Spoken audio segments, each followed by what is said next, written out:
एक तो देखें ना, सिर्फ 10 अफराद से मिल सकते हैं वो, और फिर कारकुनों को ना बुलाने की बात की गई है, पुरम तरीके से वक्त पर पेश होने की बात की गई है। आमिर सईद अब्बासी साहब दिन भर समात को देखते रहे हैं। इस्लामाबाद हाई कोर्ट के सामने खान साहब का वहाँ फैसला होगा और फिर पता चलेगा कि खान साहब अभी नैब कस्टडी में रहेंगे, रिमांड पूरा करेंगे, या अपने घर बनी गाला आ जाएंगे, या लाहौर के जमान पार्क में रौनक। अब चूंकि कुछ ही देर पहले ये फैसला आया तो कोर्ट रूम से फैसला सुनकर हमारे जो स्पेशल कॉरेस्पॉन्डेंट हैं जनाब आमिर सईद अब्बासी साहब और ब्यूरो चीफ अदील बड़ाइच में रिपोर्ट कर रहे थे, आपने न्यूज़ ट्रांसमिशन में देखा भी, तहरीरी हुक्मनामा भी आया ही चाहता है। और जैसे जैसे वक्त गुजर रहा था तो रिपोर्ट्स मज़ीद सामने आ रही थी, क्योंकि कमरा अदालत में आना जाना मुश्किल था, आज काफ़ी सख्त इक़दाम थे। आमिर, ये बताएं कि अब तक जो मालूमात आप तक पहुंची जनाब चीफ जस्टिस के फैसले के हवाले से, उसका ज़रा खुलासा तो पेश करें ना। देखिए, आज सुप्रीम कोर्ट ऑफ पाकिस्तान में आज इस अहम मुकदमे की जब समाअत हुई तो उसमें कुछ जो है वो ऑब्जर्वेशंस थी, कुछ डायरेक्शंस थी और कुछ उसमें फैसले के का मतन था। तो मजमूई तौर के ऊपर अदालत ने आज चेयरमैन तहरीक इंसाफ इमरान खान को जुज़वी तौर के ऊपर रिहा करने का हुक्म दिया और उन्हें कल 11 बजे तक ये कहा कि आप की क्योंकि सिक्योरिटी के कुछ मसाइल हैं, आप कहीं बाहर नहीं रह सकते और आपको पुलिस लाइंस का जो बेंगलो है वहाँ पर ही, जहाँ पर आपको रखा गया था इस रिमांड के दौरान, आप वहीं पर रहेंगे और अब भी आप पुलिस के ही मेहमान रहेंगे। आप सिर्फ 10 से 12 लोग जो करीबी हैं, आपके फैमिली मेंबर्स, करीबी दोस्त या वकला, इससे ज्यादा किसी शख्स को भी वहां पर जाने की इजाजत नहीं होगी, लेकिन इन तमाम लोगों को पुलिस के सिक्योरिटी चेक से गुजरना होगा। इसके साथ साथ अदालत ने यह भी कहा कि जो अलकादर यूनिवर्सिटी से मुतल्लिक, नैब से मुतल्लिक आपकी दरख्वास्त जमानत है, उसको कल 11 बजे इस्लामाबाद हाई कोर्ट में समाअत के लिए मुकर्रर कर रहे हैं और कल 11 बजे आप पेश होंगे इस्लामाबाद हाई कोर्ट में और फिर इस्लामाबाद हाई कोर्ट मेरिट के ऊपर फैसला करेगी कि आपकी जो दरख्वास्त जमानत है आप उसके मुस्तहिक हैं या नहीं। इस बात का फैसला इस्लामाबाद हाई कोर्ट इन तमाम ऑब्जर्वेशंस को नजरअंदाज करके फैसला करेगी मेरिट के ऊपर के क्या ये मुकदमा जिसमें आपने दरखास्त जमानत दायर करने के लिए बायोमेट्रिक ऑफिस गए इस्लामाबाद हाई कोर्ट, आप वहीं से ये मुकदमा आगे चलेगा और वहीं से ये बात आगे बढ़ेगी। ठहरिए शामी साहब कुछ कह रहे हैं। जब आपका रिमांड ले लिया गया हो और आप फिजिकल कस्टडी में हो नैब की, तो क्या उस दौरान जमानत मंजूर हो जाती है? जी, आमतौर पे तो ऐसा नहीं होता शामी साहब कि आप रिमांड पर, जब तक जिस्मानी रिमांड पर हों, आपकी दरखास्त जमानत मंजूर नहीं हो सकती।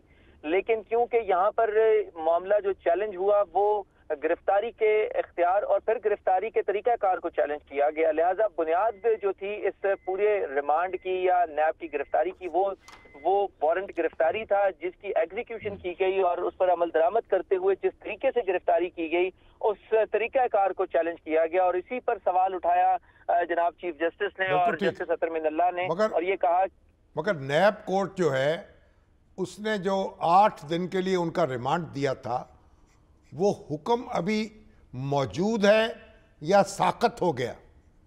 जी, वो साकत हो चुका है, वो अपनी जगह पर रुक गया। अब वो रिमांड पर नहीं है, नैब की फिजिकल कस्टडी में नहीं है, वो एक ऐसे शख्स हैं जो नैब को मतलूब हैं और नैब उनकी गिरफ्तारी के लिए हाई कोर्ट के अहाते में कल अपने हरकारे भेज सकती है।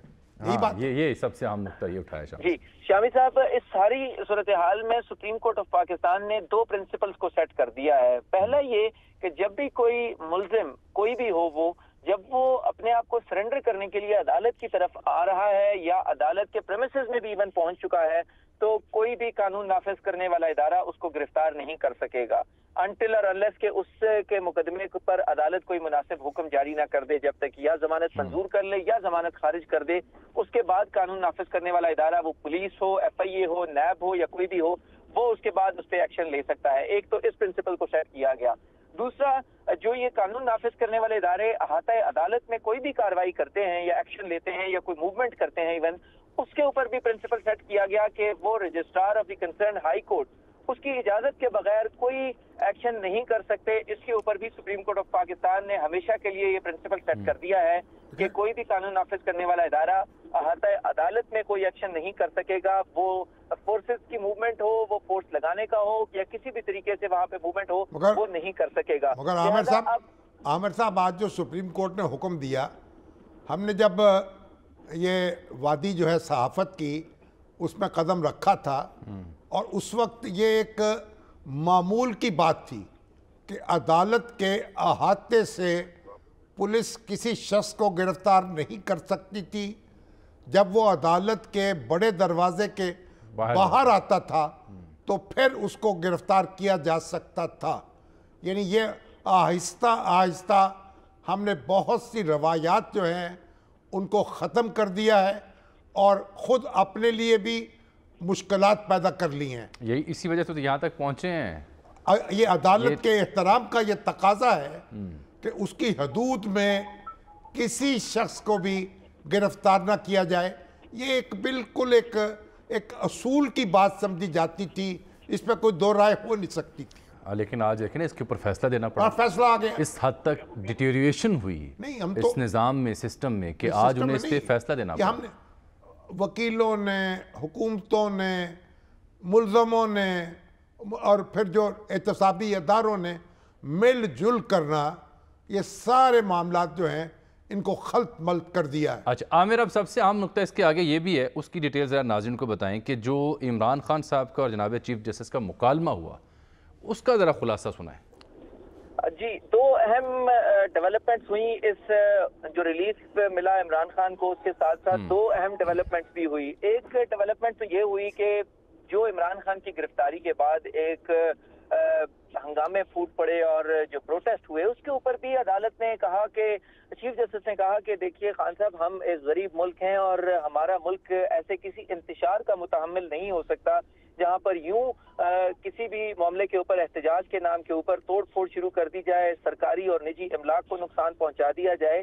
तो इसके ऊपर भी न सिर्फ आपको मजम्मत करनी चाहिए बल्कि रोकना चाहिए अपने वर्कर्स को, कारकुनान को, कि वो ऐसे किसी अमल का हिस्सा ना बने। एक तो ये मामला था।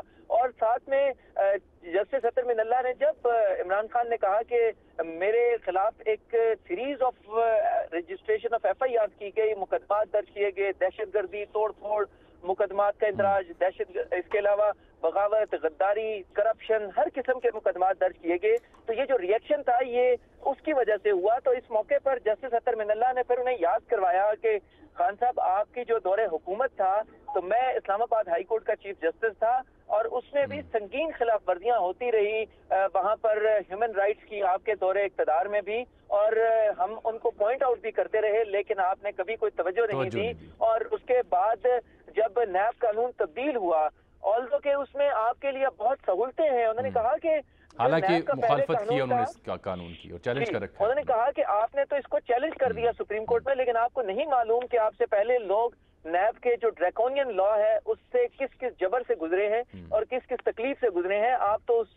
आपको तो उसका अंदाजा भी नहीं है कि आपके दौरे हुकूमत में जो नैब जिस तरह कार्रवाइयां करता था और न सिर्फ बुनियादी इंसानी हुकूक की खिलाफ वर्जियां की जाती थी, अब तो आपको एहसास भी नहीं है कि वो किस जबर से लोग गुजरे आपके दौर में। सो खान साहब को साथ में फिर चीफ जस्टिस ऑफ पाकिस्तान ने सारी सूरत हाल के बाद एक अपील की चेयरमैन तहरीक इमरान खान को और ये कहा कि खान साहब देखिए, हमें अब किसी नए ब्लेम गेम में नहीं पड़ना और ना ही किसी ऐसी बात में पड़ना है। इस वक्त मुल्क को स्टेट्समैन की जरूरत है, एक लीडरशिप की जरूरत है और इस वक्त जो ऐसे सियासी क़यादत की जरूरत है कि जो डायलॉग करे। और हम आपसे भी अपील करते हैं कि आप एक बार फिर मिल बैठे और मुज़ाकरात के जरिए तमाम मसाइल का हल निकालें, क्योंकि मुल्क इस वक्त जिन मुश्किलात में घिरा हुआ है उसका वाहिद हल मुज़ाकरात में ही है। और हम आपसे अपील करते हैं कि आप जो आपकी अदावतें हैं, आपके इख्तलाफात हैं, आपकी सियासी हिकमत अमलियाँ हैं, ये तो खान साहब पर इस अपील का असर तो देखिए पता नहीं होते होते होगा। उनका कोशिश करूंगा ना जी। अब देखिए, उन्होंने कहा जी मैंने कभी इंतशार की बात नहीं की, मैं मुजाहिरों का जिम्मेदार कैसे हूँ, मुझे कभी ये पुलिस लाइंस में लेकर गए, कहीं और लेकर सारी बातें उनकी दुरुस्त है।